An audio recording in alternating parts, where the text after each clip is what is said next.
pupilos, que bom que vocês estão aí para assistirem ao meu segundo vídeo. A gente vai falar hoje, ou eu vou tentar dar algumas super dicas para a gente evitar perder pontos, principalmente na competência 1 e na competência 4. São 10 super dicas aí para que a gente evite perder pontos, combinado? Vamos a elas então. Segura aí a primeira dica. Bem, dica número 1 diz respeito ao uso de algumas expressões que startam o texto, ou que vocês acreditam que faça isso. Usar atualmente, hoje em dia, modernamente, nos dias de hoje, está proibido.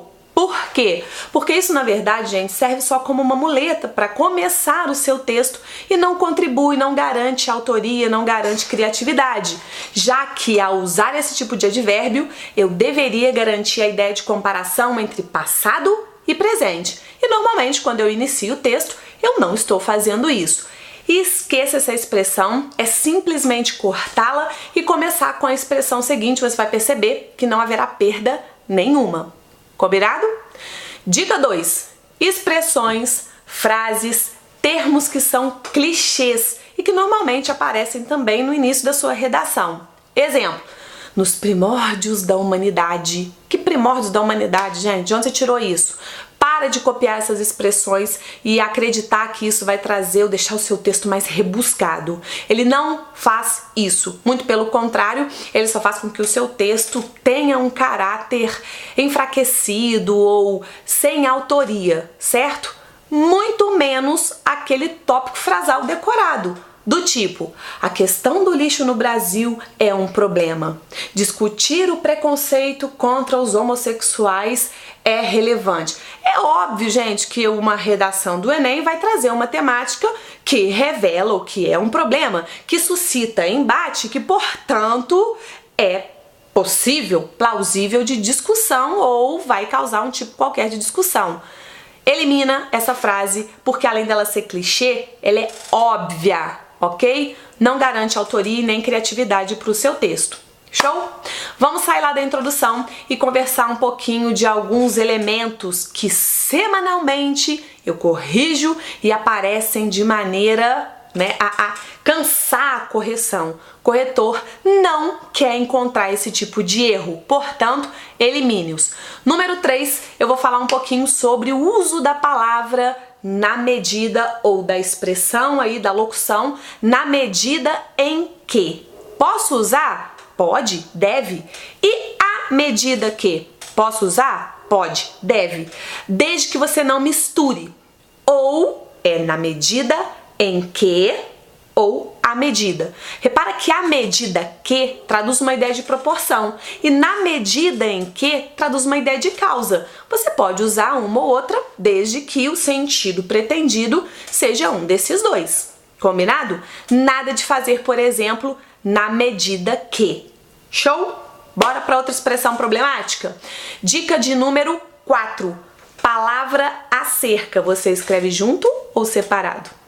Bem, muito provavelmente na sua redação Enem, você escreve essa palavra junto, porque ela vai garantir a ideia de a respeito de algo, acerca de, é sobre algo, ok? O Ministério da Saúde criou a campanha acerca, sobre, a respeito de que, portanto, junto. Quando eu separo essa preposição aí de cerca, eu vou garantir uma ideia de proximidade, certo? Estou acerca do curso de redação, próximo ao curso de redação. Geralmente você não usa essa segunda opção, ok? Vamos para a dica número 5. E o afim, você usa junto ou separado? Você pode usar os dois, mas muito provavelmente na redação do Enem você vai usá-la separado, diferentemente do acerca. Quando você diz a fim de, o Ministério da Saúde criou a campanha a fim de minimizar problemas, você está me dizendo que ele tem um objetivo, que ele almeja, ele tem a finalidade, separado. Quando eu escrevo isso junto, eu estou traduzindo a ideia de referências, ideias afins, de afinidade, certo? Então, se liga aí, porque é provável que você escreva isso junto. Não perca 40 pontos devido a um cochilo desse. Show? Vamos lá para a nossa dica número 6. Você tem mania de escrever por conta de? Então para. Porque por conta de, galera, é uma expressão própria da coloquialidade, ela é muito informal. Vamos substituir por devido a, em razão de, à vista disso, que vai garantir essa ideia de causa, por exemplo, ao seu texto.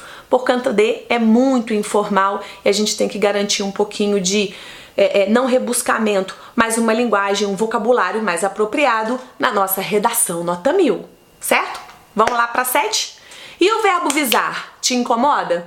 Muito provavelmente, certo? Verbo visar é uma pedra no seu sapato, não mais o será a partir de hoje, ok? Quando você diz que o governo visa a algo, você precisa obrigatoriamente colocar essa preposição, porque no sentido de almejar e objetivar, o verbo visar é verbo transitivo indireto. Então escreveu visar, meus queridos. Fique esperto para não esquecer da preposição, ok? Ligados aí também à crase, né? Porque dependendo do que vem depois, eu vou ter que crasear esse a maravilhoso aí. Show? Bem, número 8 é a minha dica que toda semana eu corto, explico e volto aqui para falar.